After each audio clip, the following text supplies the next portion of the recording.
Et toujours en sport, parlons de notre découverte du jour. Nous avons El Malik Dioub, âgé seulement de 24 ans.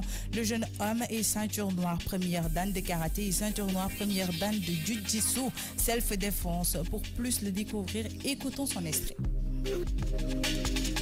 C'est El Malik Dioub, ceinture noire première dan de karaté et ceinture noire première dan de jiu-jitsu self-défense. C'est vrai que tout le monde veut être milliardaire. Je dirais plus que c'est une question de famille parce que mon père, lorsqu'il était dans l'armée déjà, en tant que commando, il faisait aussi des arts martiaux, à savoir le karaté et le judo qu'il a commencé depuis très longtemps. Étant plus jeune, j'ai juste suivi ses pas. Je me suis intéressé au karaté, au judo, à beaucoup d'arts martiaux parce que voilà, c'est plus mon domaine de prédilection. Mais j'aime aussi le football. En plus des arts martiaux, je suis secrétaire général du Tour du Sénégal, cyclisme, dans lequel mon oncle est le directeur. Je m'intéresse aussi beaucoup au cyclisme. Mais je suis en même temps étudiant en master de recherche droit privé à l'Université Cheikh Anta Diop de Dakar, à la faculté des sciences juridiques et politiques. J'ai participé à beaucoup de critériums étant jeune en catégorie cadet minime Benjamin. Ça fait très longtemps, je m'en souviens plus, près de 14 ans, 12 ans. Et c'est là que j'ai remporté mon premier titre de champion du Sénégal. Et après, j'ai remporté plusieurs tournois nationaux comme celui du feu Maître Zapata. En plus de ça, en 2012, j'ai été champion d'Afrique de jiu-jitsu self-défense. Mais là, je compte commencer et gagner plus de titres, Inch'Allah. Ça forme des jeunes. C'est là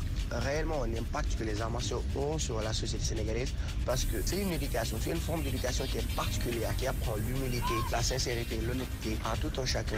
Malheureusement, les arts martiaux font partie des parents forts du sport sénégalais et pourtant, il s'agit là d'une des branches du sport qui a apporté le plus de titres, de médailles, de trophées au Sénégal que n'importe quel sport. Et on gagnerait bien à être aidé déjà sur le plan technique mais aussi sur le plan financier car actuellement, il faut savoir que le karaté est un sport olympique depuis 2016 et qu'il fera partie des Jeux Olympiques 2020. Actuellement, les athlètes, même, ils sont en train de se préparer. Là, la grande différence avec les sports que l'on considère comme le football ou autre, c'est plutôt l'âge. Parce qu'un art martial peut se pratiquer jusqu'à un âge très très avancé. Et les avantages ne sont plus à décliner. Aussi bien sur le plan physique que ça fait travailler tous les muscles du corps. En même temps, ça fait travailler le cerveau. Il y a une réelle coordination neuromusculaire qui se passe.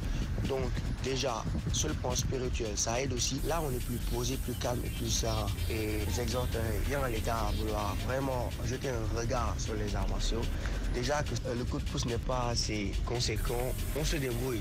Tous les présidents de fédération, chapeau à eux, ils se débrouillent. Ils font tout leur possible de mettre leurs moyens pour amener les athlètes, pour faire des compétitions et tout. Et pour ça, je leur en serai éternellement reconnaissant. Merci beaucoup, El Malik Dioub.